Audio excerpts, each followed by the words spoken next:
Halo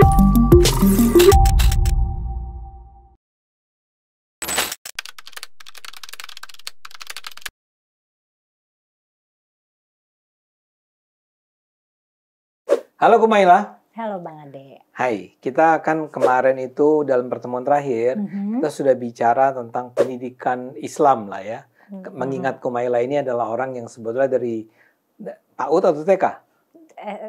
TK-nya iya TK Islam, Iya. cuman kan pesantren dari SD. Iya, dari TK terus ke pesantren sampai ke perguruan tinggi pun studi Islam ya. Nah, dalam pertemuan terakhir itu Kumaila sudah menyebut tentang persoalan-persoalan yang timbul ya, antara lain misalnya kekerasan dan feodalisme ya, kalau nggak salah. Nah, ketika itu kita sebetulnya sudah menyebut tentang di persoalan keamanan memang itu jadi persoalan ya. Seberapa amankah sekolah di pesantren gitu ya? Sekarang pertanyaan yang lebih substantif nih, soal kalau dalam pandangan Kumaila sendiri setelah menjalani pendidikan Islam yang sedemikian lama, kalau dilihat dari isi, substansi pendidikan di sana, ya sebetulnya ada persoalan nggak dengan sekolah-sekolah Islam kita? Buatku setelah dewasa ya, maksudnya setelah aku bisa mengamati masa-masa pendidikan aku jadi merasa ada beberapa hal dalam tradisi keilmuan Islam yang menurutku itu jadi penghambat orang Islam untuk jadi pinter. Sekolahnya ini? Sistem pendidikannya. Sistem pendidikan di sekolah-sekolah Islam ya? Iya, atau pendidikan Islam secara umum lah. Cara Islam mengajarkan Islam secara umum. Gitu. Oke, apa tuh? Pertama masalah epistemologi sih. Masalah dari mana kita kan ketika kita mempelajari suatu pengetahuan, kita kan harusnya diajarin juga bagaimana pengetahuan ini menjadi pengetahuan gitu. Apakah dari pengamatan atau dari penelitian atau ditemukan dan seterusnya. Atau kita juga bisa mempertanyakan dari mana kita bisa tahu pengetahuan ini benar atau tidak. Ya, gitu. Itu epistemologi namanya ya. Nah, kalau kalau kita belajar agama Islam, pokoknya kita cuma udah dikasih tahu sumber kebenaran itu kitab suci Al-Quran, dan sumber sekundernya hadis. Jadi segala pengetahuan harus bermuara pada Al-Quran dan hadis gitu. Makanya dikit-dikit kayak dalilnya mana gitu. Nah, masalahnya dengan ini adalah pertama, kita akan sulit memakai pengetahuan ini untuk memasarkannya gitu. Misalnya inilah produk pengetahuan, terus kita mau sebarkan nih ke orang yang tidak beriman pada kitab suci dan hadis. Nggak bisa diterima dong. Misalnya gini, gimana kamu tahu X adalah Y? Karena kitab suciku bilang begitu. Kan itu jadi susah diterima. Dan aku tuh pernah nanya itu juga waktu lagi kuliah ke dosenku. Terus ya beliau bilang, iya itu jadi masalah gitu. Tapi saya belum terlalu mengerti soal epistemologi ini. Jadi begini, kalau itu adalah tentang Islam, ya wajar dong bahwa sumbernya harus Al-Quran dan hadis. Atau menurut Anda itu juga bermasalah? Itu benar, tapi tidak bisa kita jadikan itu patokan kebenaran universal gitu. Boleh bantu dengan kasih contoh? Banyak, mungkin ini. Mungkin ketika kita lagi melihat sejarah, kita merujuk ke kitab suci, atau kita kita membicarakan masalah sains, kita merujuknya ke kitab suci. Itu emang kan ada? Tidak tepat ya, ada. Banyak kan orang yang kayak mereka merujuk sejarah tuh kitab suci atau sains kitab suci. Jadi misalnya sejarah apa? Sejarah itu Israel Palestina misalnya. Orang merujuk konflik mereka ke Quran gitu. Padahal kan sebenarnya memang dibutuhkan kebijaksanaan dan kerendahan hati yang besar ya untuk mengakui bahwa kitab suci itu bukan buku sejarah dan bukan buku sains gitu. Ada biblical scholars atau termasuk juga ulama-ulama tafsir yang sudah mengakui itu gitu. Jadi kalau misalnya mengakui apa? Mengakui bahwa kitab suci itu bukan bukan buku sejarah, bukan buku sains. Jadi kalau belajar sains jangan merujuk ke Quran. Kalau lagi mempelajari sejarah jangan merujuk ke Quran gitu. Atau dalam hal ini ataupun juga jangan merujuk kepada Alkitab gitu ya. Iya. Karena secara umum kitab suci itu bukan buku sejarah ataupun buku sains gitu. Iya. Karena kan kalau sains itu butuh butuh bukti empiris kan untuk akhirnya menjadi sains gitu. Dan sains sebagai produk itu butuh sains sebagai metode gitu. Butuh metode saintifik untuk mendapatkan sains sebagai pengetahuan. Nah, sedangkan kan kitab suci kan enggak. Kitab suci kan ya udah itu ada teksnya kayak gitu, silahkan imani. Saya tetap merasa perlu memperoleh contoh lain ya.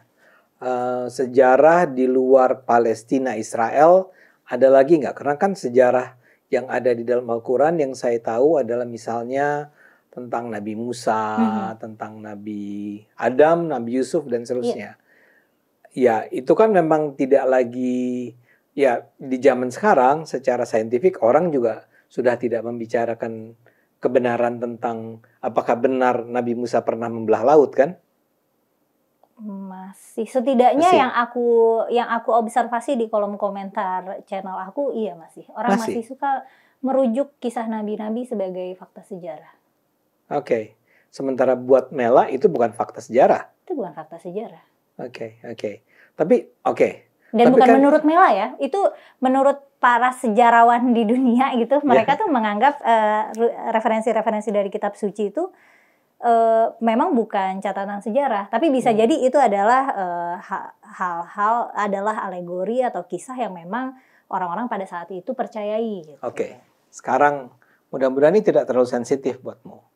Dapatkah saya mengandalkan kisah tentang Nabi Muhammad itu pada Al-Quran?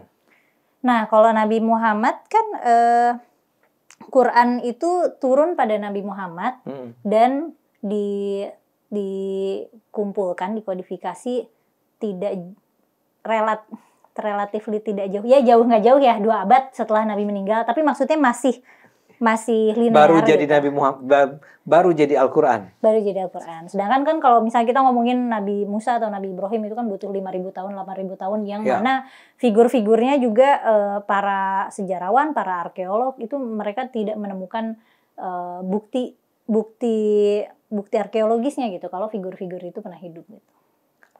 Misalnya Nabi Muhammad. Nabi Muhammad kan ada cerita tentang perang-perang beliau. Ya. Itu menurut Anda kita jangan merujuk kepada Al-Quran untuk menguji kebenaran kisah tentang perang-perang tersebut. Kalau Nabi Muhammad, aku rasa Quran masih jadi referensi yang on point. Karena Quran itu kan turunnya ke Nabi Muhammad.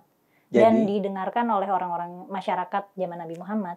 Yang mulai menjadi problematik dalam dunia ilmu pengetahuan itu bagian-bagian kisah-kisah Nabi yang zaman dulunya itu loh.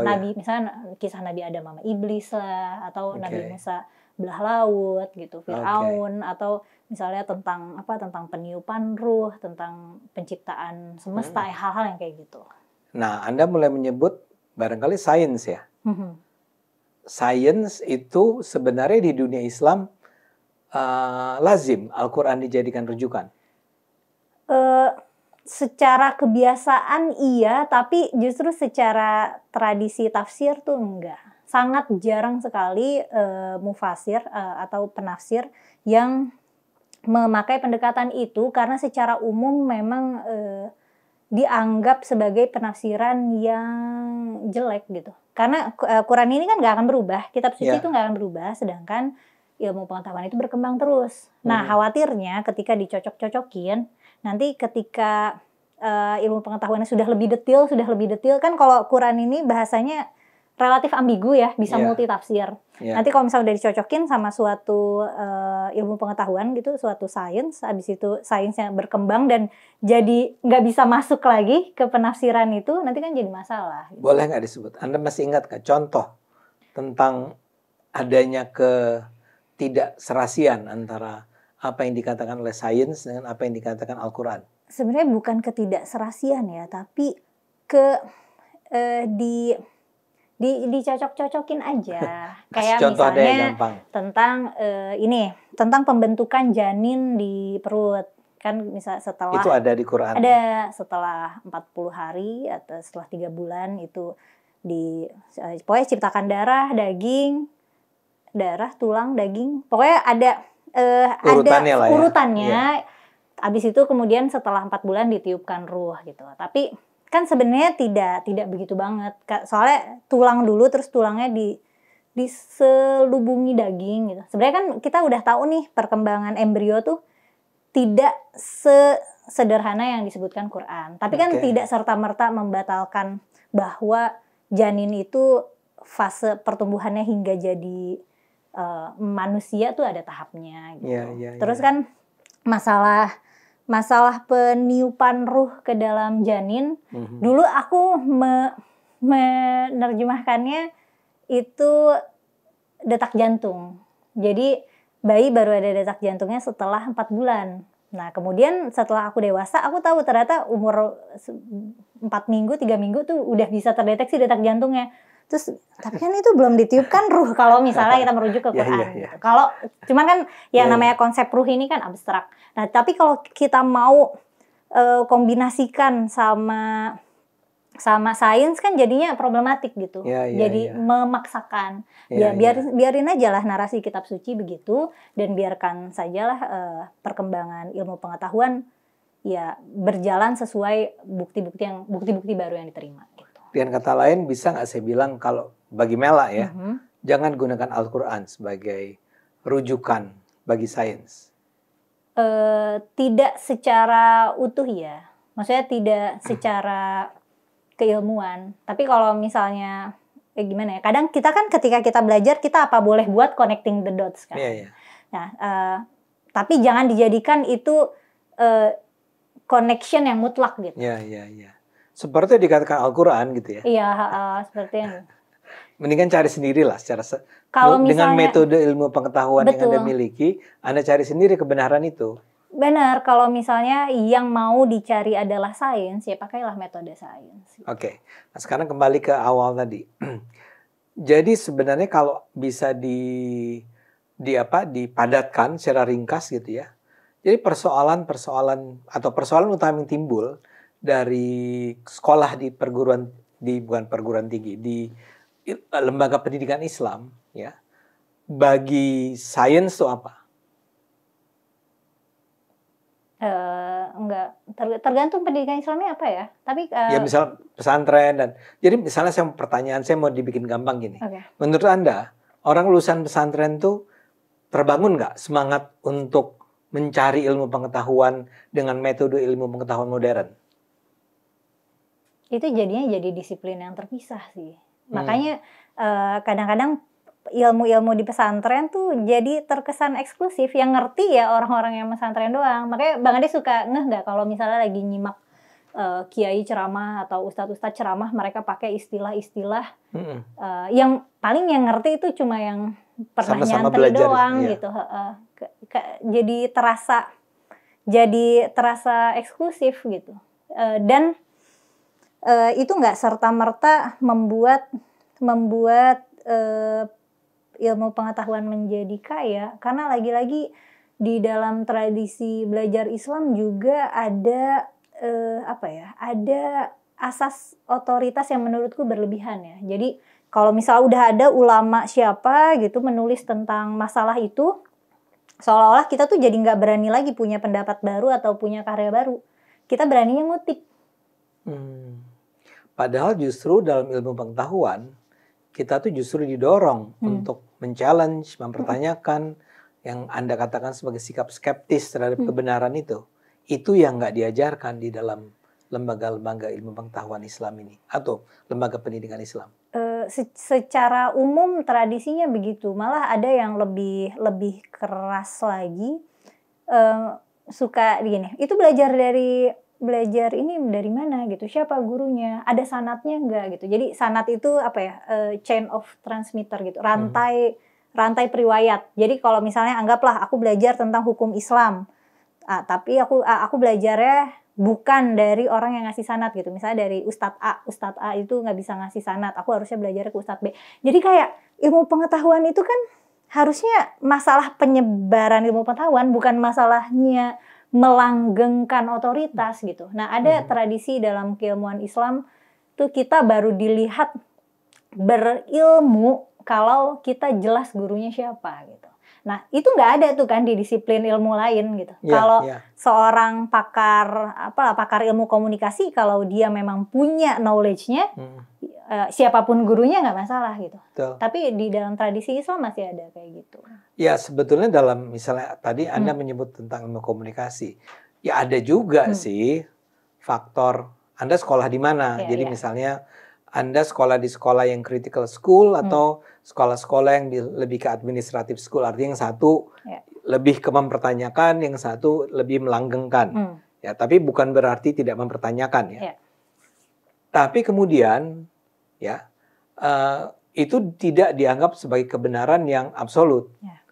Kalau Anda belajarnya dari pemikir yang kritis, orang akan bilang, lo belajarnya dari gitu ya, dari Ade Armando ya, karena kerasa tuh pikiranmu. Tapi tidak berarti bahwa yang benar hanya Ade Armandonya, ya enggak? Itu yang tidak terjadi di dunia. Tapi kan itu sudah terlembaga ya, maksudnya itu udah menjadi school of thoughts tersendiri.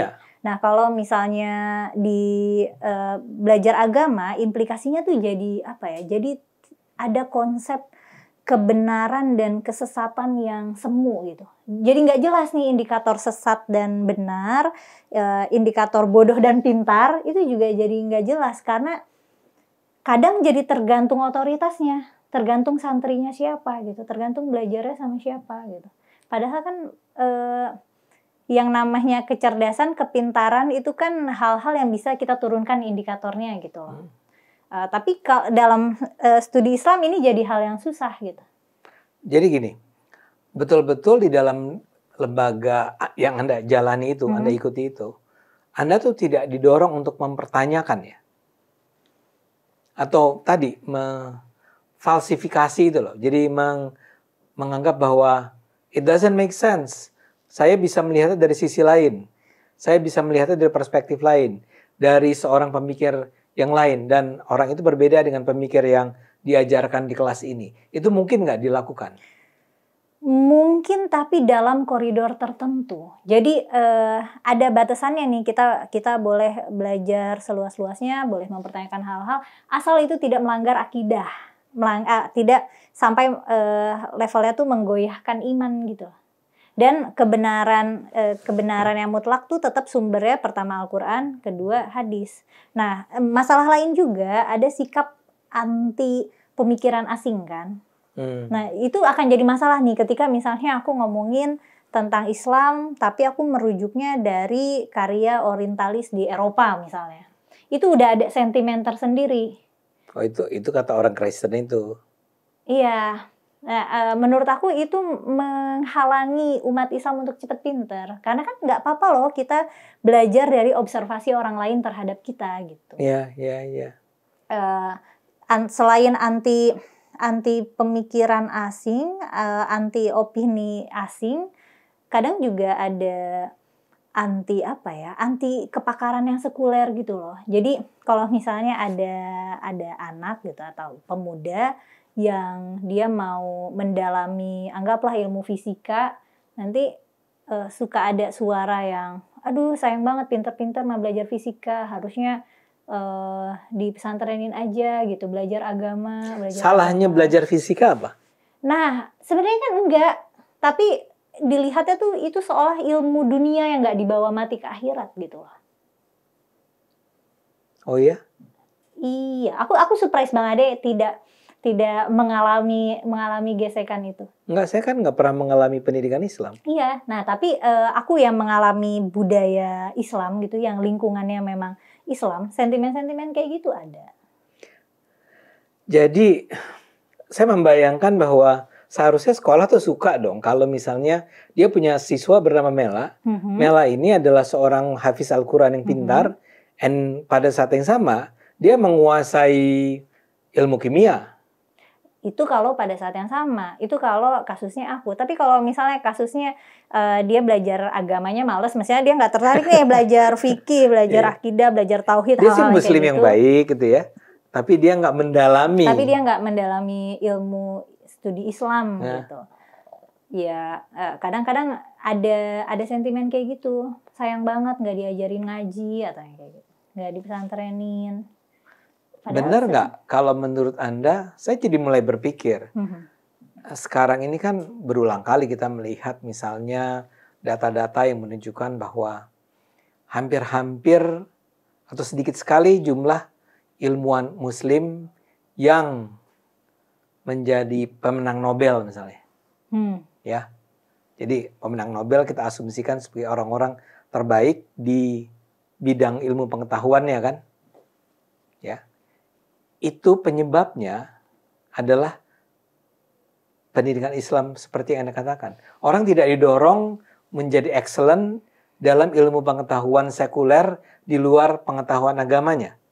Aku nggak bisa menarik ini secara global ya, tapi seenggaknya di Indonesia, bukan nggak bisa di Indonesia juga deh. Dalam keterbatasan observasi aku yang dirasa begitu, yang aku rasa begitu. Jadi kita tidak diajarkan untuk mendalami ilmu dunia seambisius itu gitu.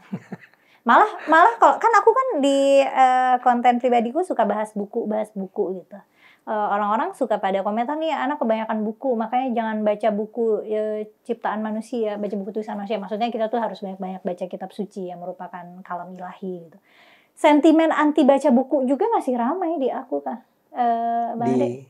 Di pengalamanku sebagai konten kreator ya, dan aku kan juga running komunitas, aku kan running klub buku, book club. Nah itu masih ada sentimen anti buku, ngapain baca buku, nggak dibawa mati, yang kayak gitu tuh ada. Jadi kalaupun dulu kan saya belajar Islamnya, tentu saya cara belajar agama Islam saya itu relatif sekuler kan. Saya justru ingat sekali antara lain ajaran bahwa ingat loh kalimat pertama dalam yang diturunkan Allah itu adalah Iqra kan. Iqra itu artinya bacalah. Itu nggak berdampak bahwa kita harus baca buku. Mungkin pernah berdampak. Kita kan tahu nih Islam pernah peradaban Islam pernah sampai pada puncak peradabannya. Betul. Dan yang terjadi saat itu kan mereka sangat terbuka pada ilmu pengetahuan, mereka sangat terbuka pada informasi. Ya selain karena penguasanya juga sangat mengencourage aktivitas-aktivitas ilmiah gitu. Penerjemah dan penulis digaji tinggi, ada hal-hal kayak gitu. Tapi saat itu spiritnya tuh sangat intelektual budayanya. Nah, sekarang entah penyebab, kalau kita mau berteori penyebabnya entah mulai dari mana gitu. Kan ada yang bilang ya kan itu karena Imam Ghazali lah, karena revolusi Islam mana gitu. Imam Ghazali yang bilang berhentilah. Filsafat itu sesat, yang kayak gitu. Itu membuat kita menjadi masyarakat yang stagnan gitu, yang nggak mikir lagi gitu. Mungkin sana aku nggak tahu mulainya dari mana kita lama-lama jadi ada sentimen anti intelektualitas, tapi itu berasa. Aku nggak tahu di Bang Ade berasa nggak sih? Kalau saya ulang ya, saya adalah orang yang tidak pernah berada di lingkungan semacam itu. Di lingkungan, maksud saya lingkungan pendidikan Islam, sekolah saya sangat negeri, terus masuk UI, udah UI pun ilmunya ilmu komunikasi gitu, yang sangat, orang bilang sangat sekuler, terus saya ke Amerika, balik lagi. Jadi buat saya apa yang kamu ceritakan itu mungkin pernah saya dengar gitu ya. Tapi tidak dialami gitu. Tidak dialami, dan saya tidak tiba-tiba Anda seperti mengingatkan saya bahwa orang-orang itu memang anti intelektualisme. Orang-orang itu memang anti baca buku. Di majelis-majelis ya, di pengajian-pengajian, tradisi yang terbentuk itu kan ceramah, khotbah. Jadi mendengarkan. Ya udah mendengarkan aja satu arah. Tapi yang terjadi pas lagi zaman peradaban Islam, yang namanya majelis itu forum diskusi, forum musyawarah, forum debat ilmiah gitu. Jadi ada scholarnya di depan, ada ngomong, bisa didebat, bisa ditanya, bisa didebat, bisa dipertanyakan, dan itu tuh hidup. Kalau misalnya di majelis-majelis sekarang kan ada ustadznya gitu, ada kiainya, terus ya pada dengerin. Nanti pendengar ini tidak memposisikan diri sebagai oposisi gitu. Mereka malah nanya, iya nanti kalau suami saya pulang malam itu gimana? Hukumnya apa? Atau boleh nggak pakai make up? Pokoknya dan kebenaran ditentukan oleh ditentukan oleh otoritasnya gitu. Jadi yang mereka harapkan dari pemateri adalah memberikan wejangan hidup. Merekanya bukan subjek, merekanya adalah objek gitu, bukan subjek yang berpikir mandiri. Tapi itu kita lihat juga misalnya di tradisi, di kebiasaan-kebiasaan ceramah Islam yang kita lihat di televisi, ya kan, di berbagai acara, memang seperti itu yang terjadi. Dan Anda harus sadar bahwa saya itu memang hampir tidak lagi mengikuti pengajian manapun karena saya nggak engage. Tidak terstimulasi kan? Tidak terstimulasi dan melihat orang lain memang cuma bertanya seperti yang tadi kamu ceritakan. Hukumnya apa ya Pak kalau kita menggunakan kuteks gitu kan? Iya. Tapi tidak mempertanyakan kayak kalau kuteks itu boleh atau nggak boleh, kenapa gitu. Jadi cuma sebatas untuk tahu, bukan paham. Betul. Bahkan tidak merangsang kita untuk berpikir. Saya kebetulan punya satu pengajian yang cuma sebulan sekali, tapi saya punya ustadz yang sangat engage. Dan itu tidak banyak saya rasa.